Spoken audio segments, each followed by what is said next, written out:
ሰላም ጤና ይስጥልኝ ውድ የ24/7 ዜና ተከታታዮቻችን፣ የሰዓቱን ዜና ይዤ ቀርቤያለሁ። እስከ ፍጻሜው አብራችሁን ቆዩ። የምንለቃቸው መረጃዎች እንዲደርሳችሁ ላይክ፣ ሼር እና ሰብስክራይብ ማድረጋችሁ እንዳትረሱ በማለት ወደ ዜናው አለፍኩ። በሰላሌ ላይ ጸያፍ ንግግር ተናግረዋል የተባሉ ፓስተር ሄኖክ ግርማ ቦሌ አየር ማረፊያ በቁጥጥር ስር ዋሉ።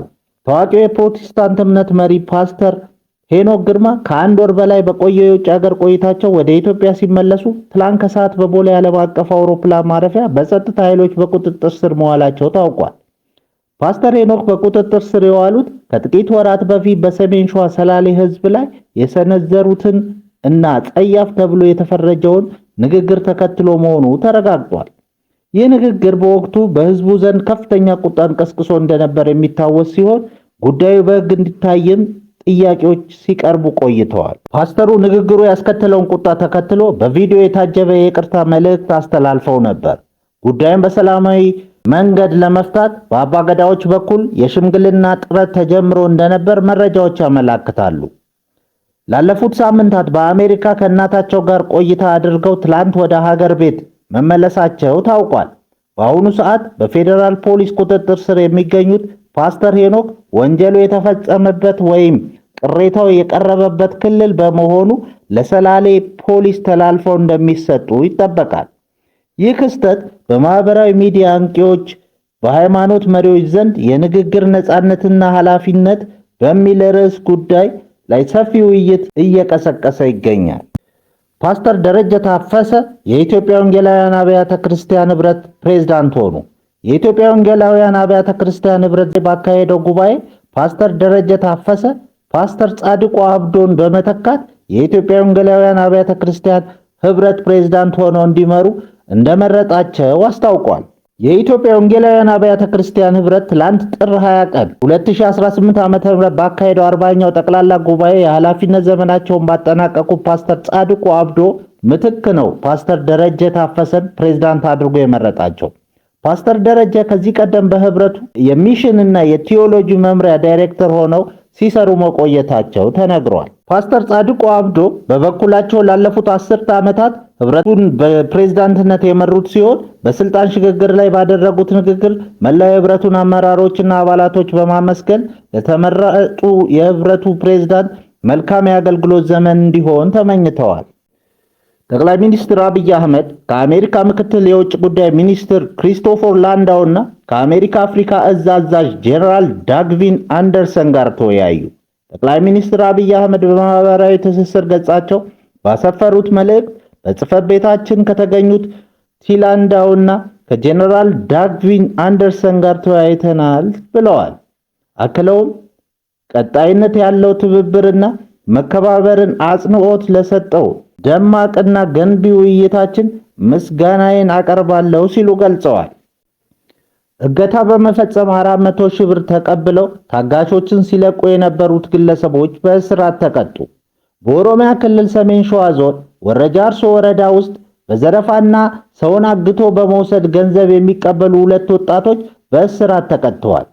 የወረጃርሶ ወረዳ አቃቤ ሕግ ጽሕፈት ቤት ኃላፊ አቶ አራርሶ ስዩም እንደገለጹት አንደኛ ተከሳሽ ግሽጉ ተጫነና ሁለተኛ ተከሳሽ አየለ ወጌሻ የተባሉ ወጣቶች ከተሰወሩ ግብረአበሮቻቸው ጋር በመሆን ጨለማን ተገን በማድረግ ድርጊቱን ፈጽመዋል። በዚህም በወረጃርሶ ወረዳ ሊንጮ በርሱ ቀበሌ ሚያዝያ 1 ቀን 2016 ዓ.ም 2 ሴቶችንና 1 ወንድ አግተው ወስደዋል። ተከሳሾቹ ከመጀመሪያዋ ግለሰብ ቤት ሌሊት ላይ በጦር መሳሪያ አስፈራርተው አግተው በመውሰድና ንብረቶቻቸውን በመዝረፍ የታጋች ልጅ ቤተሰቦች ጋር በመደወል 800 ሺህ ብር እንደጠየቁና 400 ሺህ ብር ተቀብለው ታጋቿን መልቀቃቸው ተገልጿል።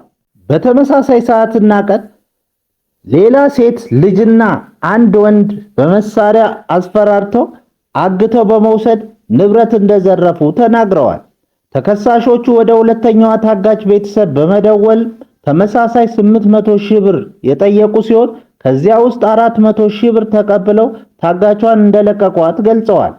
ፖሊስ የምርመራ መዝገቡን በሁለቱ ተከሳሾች ላይ በበቂ ማስረጃ በማጠናከር ለአቃቤ ሕግ የላከ ሲሆን አቃቤ ሕግም ከፖሊስ የቀረበውን መዝገብ ተመላክቶ በወንብድናና በከባድ የዘረፋ ወንጀል ክስ መስርቷል።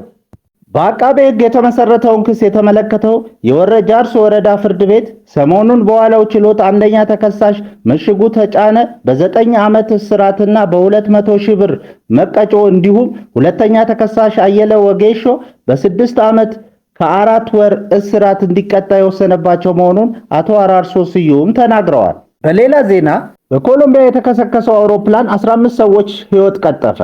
በኮሎምቢያ ጠፍቶ የነበረው የሳቴና አየር መንገድ ሳቴና ኤርላይንስ አውሮፕላን ተከስክሶ መገኘቱ ተረጋገጠ። በአውሮፕላኑ ውስጥ የነበሩ 15 ሰዎች፣ 13 ተሳፋሪዎችና 2 የበረራ ሰራተኞች በሙሉ ሕይወታቸው አልፏል። አውሮፕላኑ ከሜዴሊን ተነስቶ ወደ ኦኳኛ በማምራት ላይ ነበር። በላፕላይ ደቤለን ገጠራማ አካባቢ ልዩ ስሙ ኩራሲካ የሚባል ስፍራ ተከስክሶ ተገኝቷል። በረራው ላይ የኮሎምቢያ የፓርላማ አባል ዲዮጋንስ ኩዌንቴሮ እንደነበሩበት የተነገረ ቢሆንም እስካሁን ሙሉ ማረጋገጫ አልተሰጠም። የኮሎምቢያ ትራንስፖርት ሚኒስትር ማሪያ ፈርናንዳ ሮጃስ አደጋው ያረጋገጡ ሲሆን አውሮፕላኑ ከአየር ትራፊክ ቁጥጥር ማዕከል ጋር ግንኙነት አቋርጦ እንደነበር ገልጸዋል። የአደጋው ትክክለኛ መንስኤ እስካሁን አልተረጋገጠም። በታይላንድ ሞቶ ተቀበረ የተባለ ሰው ከ2 ሳምንት በኋላ በደጃፉ ላይ ቆሞ ተገኘ። በታይላንድ የቺያንግ ራይ ግዛት የተከሰተው ክስተት መላውን ዓለም አስደምሟል። ቤተሰቦቹ የ48 ዓመት ዘመዳቸውን ሞተ ተብሎ በታላቅ ሐዘን ከቀበሩት ከ14 ቀናት በኋላ ሟቹ በራሱ እግር ወደ ቤት ተመልሷል። ባለፈው ታህሳስ ወር መጨረሻ ላይ ፖሊስ በአንድ ቤተሰብ ዘመዳችሁ ሞቷል የሚል መርዶ አረዳ። ቤተሰቡም አስከሬኑን ተረክቦ ሁሉንም ባህላዊና ሃይማኖታዊ ስነ ስርዓቶች በመፈጸም ቀብሩን አከናወነ። የቀብር ስነ ስርዓቱ ተጠናቆ 2 ሳምንት በሞላው ቀን የተቀበረው ግለሰብ ድንገት በቤቱ ደጃፍ ላይ ብቅ አለ። ቤተሰቦቹ መጀመሪያ ላይ መንፈስ ነው ብለው ደንግጠው በኋላ ግን በሕይወት ያለው ልጃቸው መሆኑን አረጋግጠዋል። ፖሊስ ባደረገው ማጣራት በስህተት የተቀበረው ሌላ መታወቂያ ያልተገኘለት ሰው አስከሬን መሆኑን ታውቋል።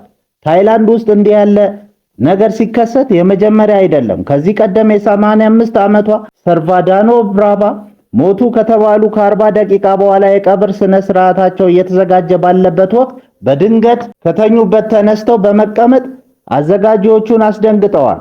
በአሁኑ ወቅት ባለስልጣናት ይህን ግዙፍ ስህተት የፈጸመ አካል ማን እንደሆነ ለማወቅ ምርመራ እያደረጉ ይገኛሉ። ኢራን የኒውክሌር ስምምነት ካላደረገች መከራ ይዘንባታል አሉ ትራምፕ። የዩናይትድ ስቴትስ ፕሬዝዳንት ዶናልድ ትራምፕ ኢራን ወደ ኒውክሌር ስምምነት ድርድር እንድትመለስ አስጠነቀቁ። ያ ካልሆነ ብርቱ ወታደራዊ ጥቃት ሊከተል እንደሚችል ዝተዋል። ፕሬዝዳንቱ ሶሻል ትሩዝ በተሰኘ የግል የማህበራዊ መገናኛ መድረካቸው ዛሬ ይፋ እንዳደረጉት ከሆነ ጊዜው እያካተመ ነው ብለዋል። ኢራን ቀደም ሲል ከእኔ ጋር ስምምነት ባለመፈጸሟ ተልዕኮ የእኩለ ሌሊት መዶሻ የተሰኘው እጅግ ብርቱ ጥቃት ነው የደረሰባት ያሉት ፕሬዝዳንት ዶናልድ ትራምፕ የአሁኑ የከፋ ይሆናል ሲሉ አስጠንቅቀዋል። ባለፈው ኢራን ከእስራኤል ጋር በ12 ቀናት ባደረገችው ጦርነት በተልዕኮ የእኩለ ሌሊት መዶሻ የኢራን የአቶም ተቋምን የዩናይትድ ስቴትስ ጄቶች ከራዳር እይታ ውጪ በመብረር በቦምብ ደጋግመው ደብድበው ነበር። ከአማንዳ የተሰኘችው የዩናይትድ ስቴትስ በርካታ የጦር ጄቶች ተሸካሚ ግዙፍ የጦር መርከብ ወደ ኢራን አቅጣጫ እየቀዘፈች መሆኑን ትላንት ዶናልድ ትራምፕ ተናግረው ነበር። የኢራን የውጭ ጉዳይ ሚኒስቴር መስሪያ ቤት በበኩሉ የዩናይትድ ስቴትስ ስጋት ከቀጠለ በዋሽንግተን እና ቴህራን መካከል ድርድር ሊኖር እንደማይችል ዛሬ ያሳወቁ። ክቡራን አድማጮቻችን ለሰዓቱ ያልናቸው ዜናዎች በዚህ እናበቃለን።